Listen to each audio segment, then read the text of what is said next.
В этом видеосюжете мы с вами познакомимся уже с технологией каркасного строительства, быстро возводимые каркасные дома из ЛСТК, так называемый. Значит, каркасная технология на основе термопрофиля позволяет строить как быстро возводимые коттеджи, так и практически любую коммерческую недвижимость. То есть это торговые комплексы, административные здания, производственные помещения, гостиницы, быстро возводимые магазины, автозаправочные станции. Более того, используя ЛСТК, можно реконструировать здания, возводя мансарды, пристройки и надстройки, применяя в комплексе и по отдельности набор систем, то есть стеновую систему, систему перекрытий, кровельную систему. ЛСТК расшифровывается как легкие стальные тонкостенные конструкции, с использованием которых осуществляется в принципе строительство быстро возводимых зданий, домов, коттеджей. Технология каркасного строительства быстро возводимых зданий чрезвычайно популярна во всем мире благодаря своей простоте и экономичности. Больше всего я сам занимался именно такими конструкциями, и в нашем списке объектов существует много таких работ. В конце этого видеосюжета я покажу все наши работы, и вы сами убедитесь, насколько это несложно. Ну, давайте поговорим о теплопроводности термопрофиля, потому что часто говорят, что металл для таких домов очень холодный, представляет холодную систему. Но причина, по которой сталь ранее в принципе не использовались в конструкциях наружных стен, связана с ее высокой теплопроводностью, которая способствовала образованию мостиков холода.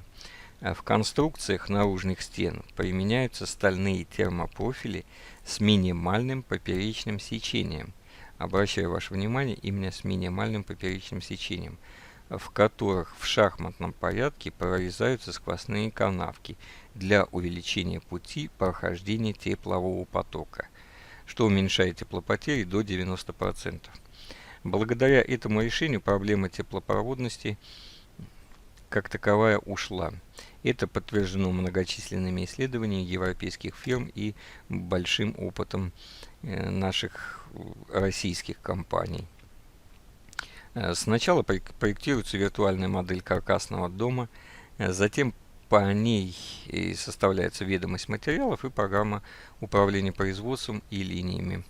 Все элементы после производства упаковываются и маркируются согласно проектной документации.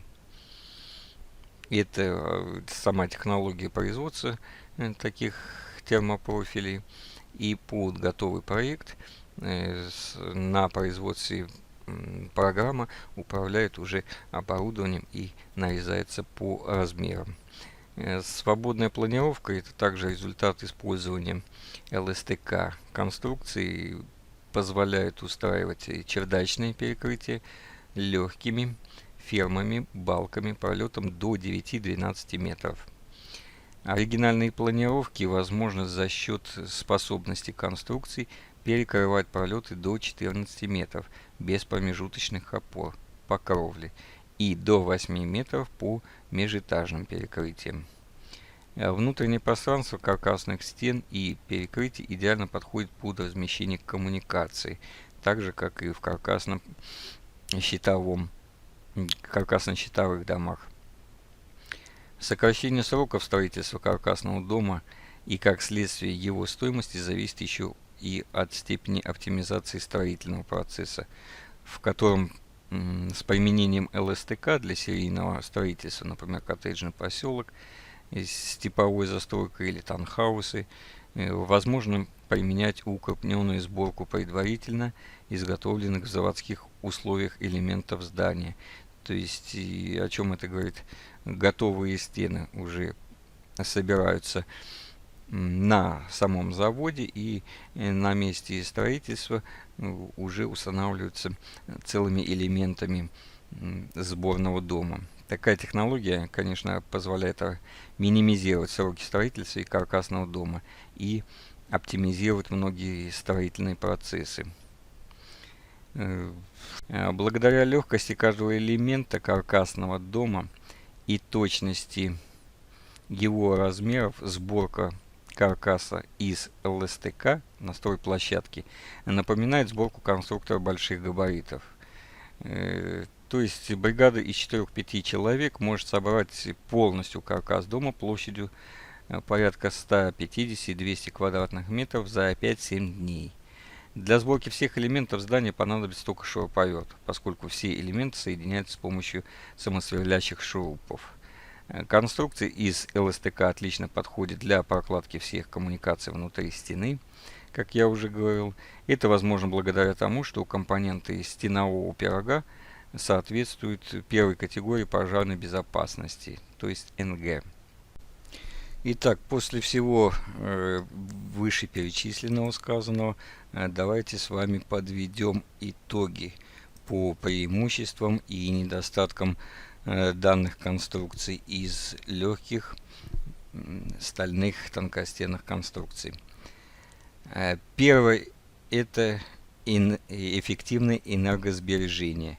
Применение эффективного утеплителя в каркасах из перфорированных термопрофилей позволяет получать значение коэффициента теплопроводности 0,45 без учета возможных вариантов утепления по фасаду. Это свойство позволяет значительно снизить издержки при эксплуатации зданий и уменьшить нагрузки на электросети. Высокие теплосберегающие показатели ЛСТК позволяют применять термопрофиль для экономичного строительства даже в условиях крайнего севера. Второе. Это низкая стоимость. Здания, построенные с применением термопрофиля, имеют стабильные размеры, хорошо защищены от влияния биологических и температурно-влажностных процессов, долговечны, энергоэкономичны, а при окончании срока службы или при необходимости капитального ремонта не столь затратны, как строение из классических материалов. Третье. Не требует грузоподъемной техники.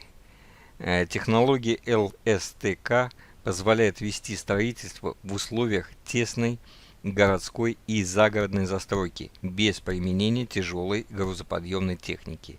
Низкие показатели по удельному весу обеспечивают эффективными конструктивными решениями в сочетании с применением низколегированной конструкционной стали при изготовлении профилей. Четвертое. Не дают усадку.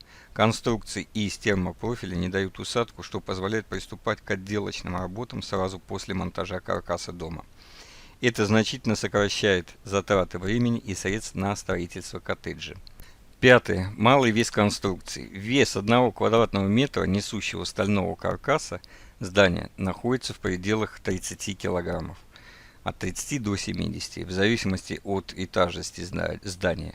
А вес 1 квадратного метра уже готового здания в среднем составляет 200 кг. Это преимущество позволяет со значительной экономией применять в качестве фундамента плиту мелкого заглубления высотой всего-навсего 200 мм, без учета качества грунтов. В принципе, многие такие дома так и строятся, то есть заливается плита и ставится уже непосредственно каркас. Шестой. Это быстрый и эффективный всесезонный монтаж. Будучи сухим способом строительства, монтаж дома из термопрофиля может осуществляться всесезонно. Это особенно важно для инвестора и при строительстве экономичного жилья, когда возврат вложенных средств является определяющим фактором. Сокращение сроков строительства каркасного дома и, как следствие, его стоимости зависит еще и от степени оптимизации строительного процесса. Седьмое. Это высокая точность при сборке. Высокая степень надежности строений из термопрофиля обеспечивается стабильностью размеров стальных профилей, которые не подвержены влиянию биологических и влажно-температурных процессов, в отличие от древесины. Восьмое. Экологичность.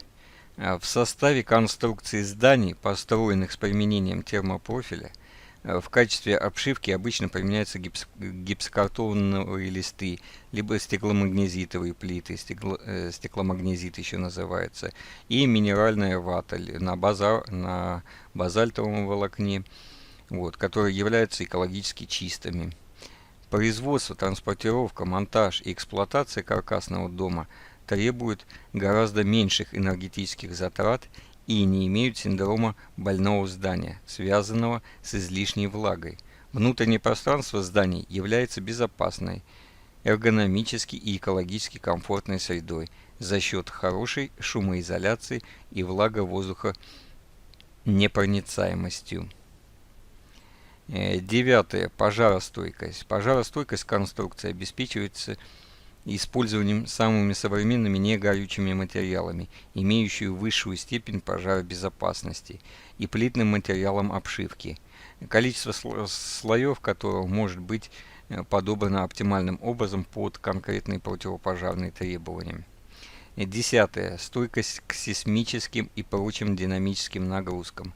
Здания, имеющие в качестве несущей системы термопрофиль, способны выдерживать сейсмические нагрузки до 9 баллов по шкале Рихтера. Это объясняется эластичностью стального каркаса здания, в котором для достижения этого свойства применяются дополнительные связи. И последний 11 пункт. Не подвержен влиянию биологических процессов. То есть высокая степень надежности строения из термопрофиля обеспечивается стабильностью размеров стальных профилей, которые не подвержены влиянию биологических процессов, в отличие от древесины. Это я уже здесь повторюсь, но я думаю, не лишне будет повториться. И давайте напоследок разберемся с недостатками. Недостатков у такого дома ничуть не больше, чем у любого другого, причем некоторые из них компенсируются другими достоинствами. Большинство возражений на этот счет будут представлять собой предубеждения и досужие домыслы, не имеющие ничего общего с рациональным и объективным взглядом на развитие и применение новых технологий в строительстве. Они, как правило, связаны с боязнью всего нового и нежеланием двигаться в ногу со временем.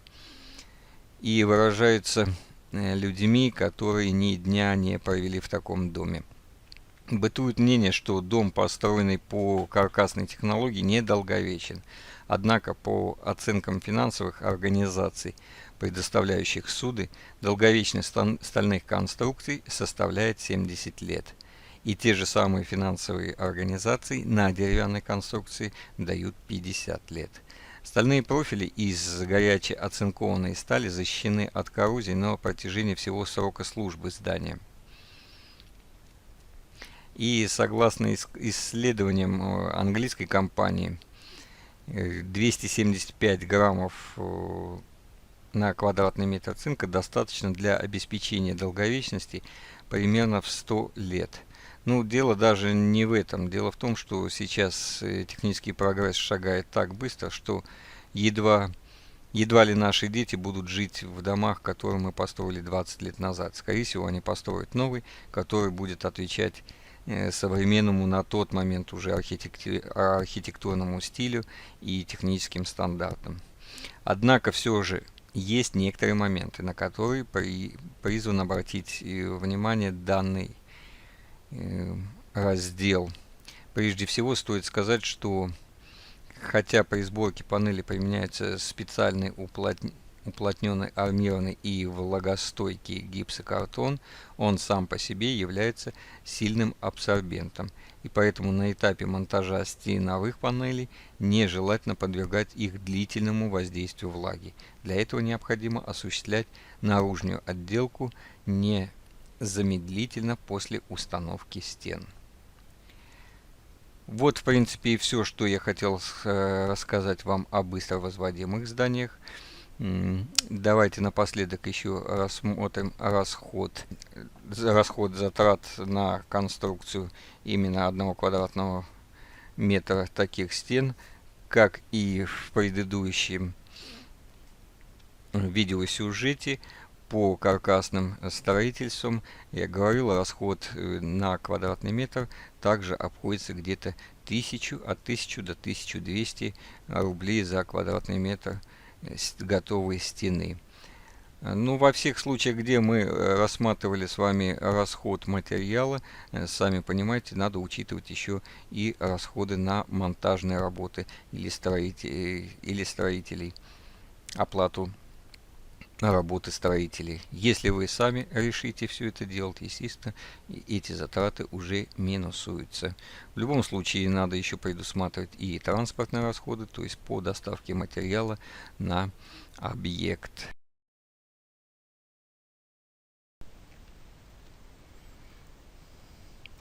И в завершение всему вышесказанному, чтобы у вас было представление вообще, каким образом все это строится, каким образом, из чего состоят стены, кровля, полы, давайте более наглядно разберемся с вами в составе этих так называемых стен.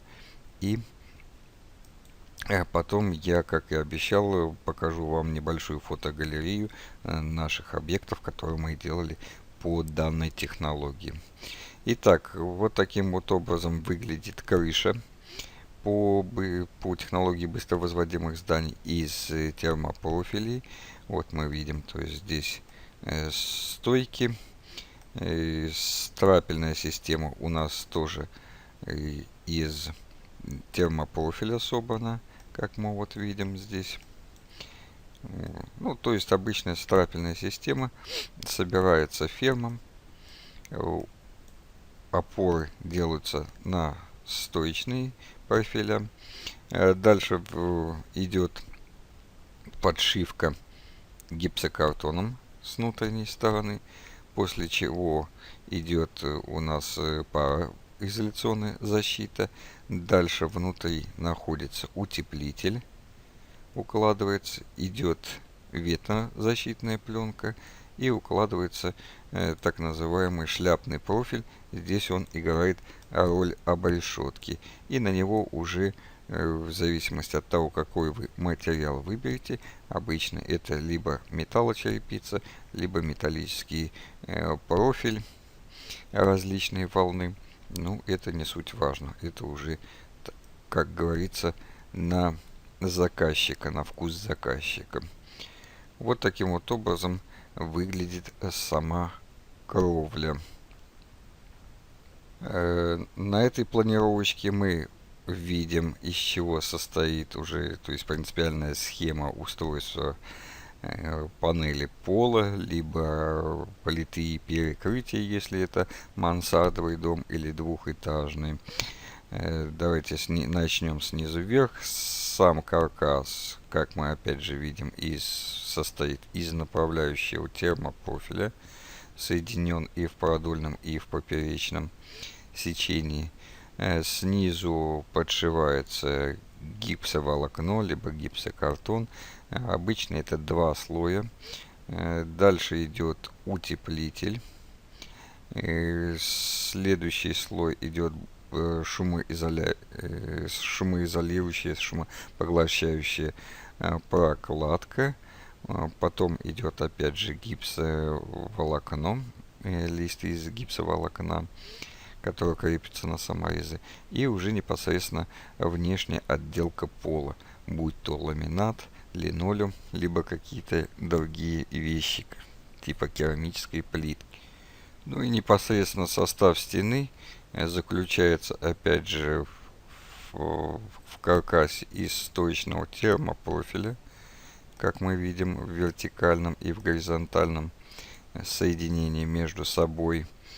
Внутри, как и у всех, заложен утеплитель. Утеплитель тоже разный бывает, начиная от эковатый, базальтовый, пенополистирол и тому подобное. С обоих сторон идет обшивка гипсокартоном по два слоя. Дальше идет пара и ветроизоляция Все это по утеплителю. И снаружи уже идет наружная отделка. Какая она будет, тоже все зависит от вас. То есть это будет либо фасадная штукатурка, либо виниловый сайдинг, бюджетный вариант, либо вы обкладываете кирпичом. Это тоже также решать вам. Ну и оконные проемы то же самое отделываются различными материалами, а в наших случаях, то есть где мы все это строили, обычно это металлические откосы и с полимерным покрытием металл. Вот, в принципе, вот такой вот состав стен. Как вы видите, ничего здесь сложного нету. Инструмента для этого нужно только болгарка, то есть с отрезанными кругами, и шуруповерт.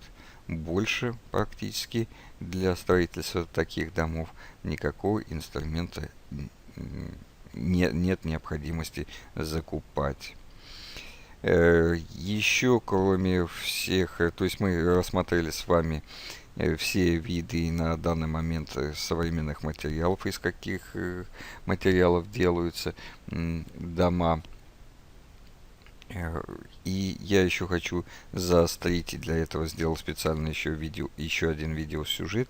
Это по фундаментам. То есть в зависимости от типа дома, естественно, требуются различные фундаменты. И чтобы вы имели представление, какие фундаменты существуют и под какой дом, я сделал еще отдельный видеосюжет. Но это будет следующий так называемый урок. А здесь я хочу продолжить небольшую фотогалерею наших объектов, которые мы строили по данной технологии.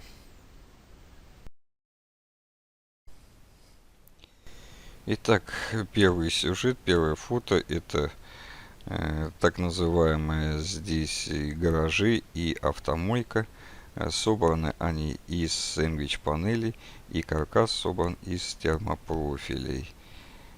Вот, в принципе, довольно-таки большое здание получилось, Г-образное. Здесь размещается и административное помещение, и вот вид изнутри. Как видите, и стропильные колонны, и колонны для стоечной колонны. Все это собрано из термопрофиля. Вырезаны дверные и оконные проемы. Все облицовано потом сэндвич-панелями. Установлен на плитном фундаменте, и колонны все закреплены к фундаменту. Следующий объект это бывшая хлебопекарня. Здесь была полная реконструкция этой хлебопекарни. Кровля полностью была демонтирована и смонтирована новая из термопрофилей и покрыта уже профлистом. Наружные стены также были изготовлены из профлиста с утеплением стен. Плюс с задней стороны там была еще пристройка для готовой продукции из сэндвич-панелей. На этой фотографии уже изображен холодный склад, то есть каркас из оцинкованных профилей. Облицовка идет из профлиста, что стены. И вот вид внутри этого же холодного склада. Как мы видим, весь каркас из оцинкованных профилей гнутых, легких, соединены между собой с саморезами и болтовое соединение. И облицовка стен просто профлистом, так как это склад строительных материалов. Поэтому здесь теплые стены не имело смысла делать. Это уже магазин строительных материалов. Сделан он по той же самой технологии, что и предыдущий склад. То есть был каркас из оцинкованных профилей, которые собрали и уже облицевали сэндвич-панелями толщиной 100 мм. Так как это магазин и отапливаемый магазин, поэтому уже здесь пошли в ход сэндвич-панели. Вот он вид изнутри этого же магазина. Как мы видим, тот же самый каркас собранный и облицованный сэндвич-панелями, что стены, что потолки, то есть кровля. просто с разной толщиной. И уже видите, установлен здесь линолеум строительный. Этот объект довольно-таки сложный был. Это торговый комплекс целый. И здесь уже каркас, конечно, не из оцинкованных профилей, а здесь из металлических двутавров. Довольно серьезный каркас. И облицовывался он уже сэндвич-панелями по элементной сборке. Для самостоятельного строения, конечно, это будет сложный объект, но я просто на этой фотографии хочу показать, что вот такая вот коммерческая недвижимость может строиться по данной технологии. И вот он вид изнутри этого торгового комплекса. Как видите, колонны довольно серьезные, двутавры. Стропильная система тоже из двутавров сделана. Парагоны для кровли уложены швеллер. На швеллере уже уложены сэндвич-панели по элементной сборке. Стены то же самое, все облицованы из сэндвич-панели по элементной сборке. И толщина стен здесь 150 мм. И в подтверждение того, что такие объекты можно строить круглогодично, вот она фотография, где мы строили этот объект зимой. Видите, лежит снег, мороз, и происходит облицовка стен. То есть уложен уже утеплитель, и вот наружная облицовка стен происходит. Самое главное, чтобы здесь выдерживали люди и электроинструмент. Еще один наш объект — это гостиница вместе с банкетными залами, пристроена уже к существующему кафе, расположена на втором этаже, а внизу на первом этаже расположена автомойка. Этот объект сделан тоже по каркасной технологии, но уже из СИП-панелей. То есть укладывались и на пол СИП-панели, потом возводились стены. И все это производилось под общую крышу с существующим кафе. Вот на дальнем плане там изображено. И облицовывалось уже виниловым сайдингом, для того, чтобы оставить тот интерьер, который был у кафе.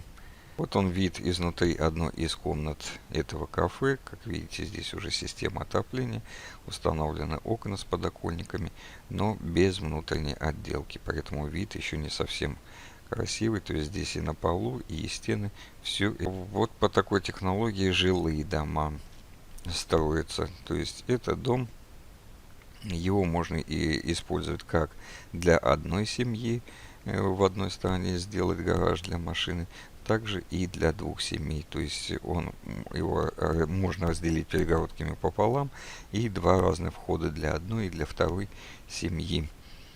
Очень удобный проект. Вот он вид снутри этих домов, то есть лестничный марш на второй этаж и стоечные колонны из термопрофиля. Вот такой вот вид он тоже имеет. То есть здесь уже уложена крыша, стоит каркас, и начали облицовывать стены. Вот так вот выглядят стены изнутри. То есть снаружи идет специальный панель. Она сделана по принципу вибролитья, как тротуарная плитка. Вот она крепится снаружи и уже придается наружный отделочный вид. Внутри потом устанавливается СМЛ, стекломагнезитовый лист, и заливается пенобетоном именно по этой конструкции. Также вместо пенобетона можно использовать любой утеплитель. Здесь толщина стен уже получается 150 миллиметров. Ну вот, в принципе, и вся фотогалерея, которую я хотел вам показать.